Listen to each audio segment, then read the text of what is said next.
Well, hello there, and welcome to day 17 of our 30-day challenge on establishing a new habit as well as learning a new subject or double clicking into a subject. The subject that we are double clicking into is marketing, duct tape marketing for small businesses by John Jay. So here is the question. Do you get customers organically or do you run ads? Drop that in the comments. Organic or run ads.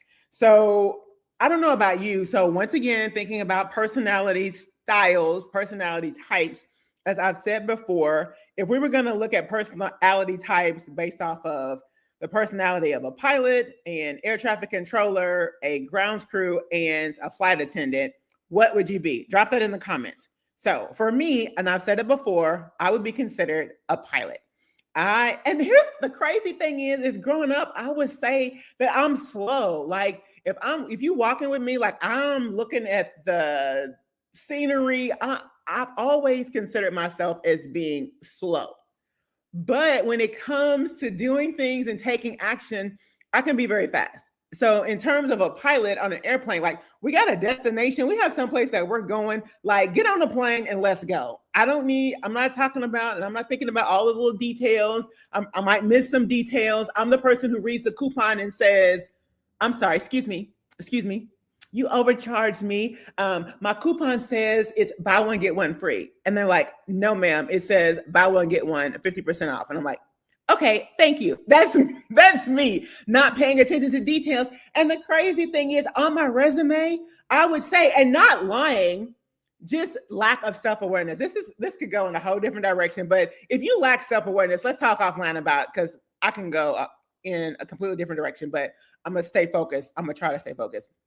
But in terms of even on resumes, I would be like attention to detail. But that's what I thought about myself, but that's just not true. I do not pay attention to the details. I know it's crazy, but anywho, so in terms of me being a pilot, very direct, get on the plane, let's go.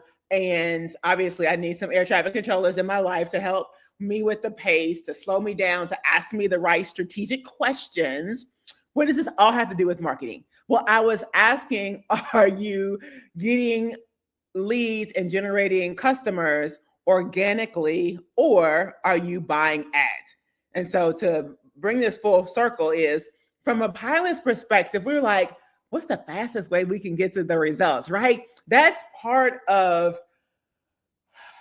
I don't want to say dilemma, but that's part of let me just use the word struggle. That's part of the struggle with having a small business because there is no 1, 2, 3, 4, 5. There is no, you do this exactly like this, and you're going to get these exact same results with a business because that's just not true. Like there's so many different elements to having a business. So anywho, are you running ads or are you getting content? Are you getting customers organically? So in his book, Duct Tape Marketing, he talks about the 5 ways to make sure that you have a good ad and that your ad is going to be successful. But before that, I want to say that he says a confused prospect is not a prospect at all. Have you ever seen a commercial and the commercial was funny or the commercial caught your attention and then you said, but what was the product? What were they selling?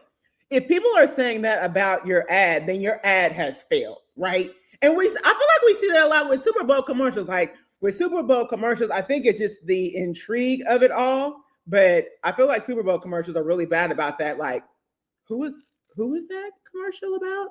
But the best commercials are the ones where, shout out to Red Lobster, back when I was eating meat, I could see an all-you-can-eat bottomless shrimp commercial one time, and I'm at Red Lobster. Like, shout out to you, Red Lobster, for your endless shrimp commercials. So that is success. If we can create an ad where we put it out there in the universe one time and our customers are drawn to us, that is success. But these are the 5 parts of a successful ad. Number 1, the headline. You have to have a headline that is going to attract who? Your target audience, not just anybody. So that means you have to be thinking about your audience when you're creating your headline. What is going to be that headline that is going to help them to be intrigued or want to know more, right? They want to double click into what you're talking about. Secondly is the benefits. Like, what are the benefits of whatever it is you are offering? Don't talk about what is in the report. So he talks about having a free report, and the free report, the headline has got to be something that's going to draw in your target audience. And then what are they going to get as a result of the content? It's always about the content. We have to make sure that the content is going to be valuable to who? Not to us, valuable to our target audience. And then third, what is the proof? Like, tell the readers about someone who made a brilliant discovery or avoided terrible mistakes because of this. When we think about real estate, right? What can I offer that I'm saying, you know what? Or what is the proof? Well, I have my own testimony of examples of investing in real estate. I can pull in other people's examples for proof as well. So make sure you have some proof of concept. We've heard that term before, as to is there evidence of what you're selling? Is there evidence of success in the product that you are leading? In number 4 is your offer. What is your offer? What is it that you are offering to the people? Depending upon your particular business, your offer can be a free class or a special giveaway or content, but your ad must give a reason to act. Your ad must give a reason to act. We hear this so much that people are inundated with information, and people need to be told what to do. And, we have all these coaches. Why? Because people get so much information that it's overwhelming and it's overload. And now people don't make a decision at all because there's too much information and people don't know how to process all of that information. Thus is the reason why people are hiring coaches. And then finally, a call to action that leads into, people need to know what to do. What do you want them to do as a result of this ad? You have to be very clear, because we don't want, okay, you got a great headline and you got a great offer. And honestly, at the end of the day, if you don't tell the people what to do, then they're not going to do anything. If you don't tell them what to do, then they won't do anything. And that's crazy. But you have some people who are even on your staff that if you don't tell them exactly what to do, then they do nothing. And that is frustrating to you, right?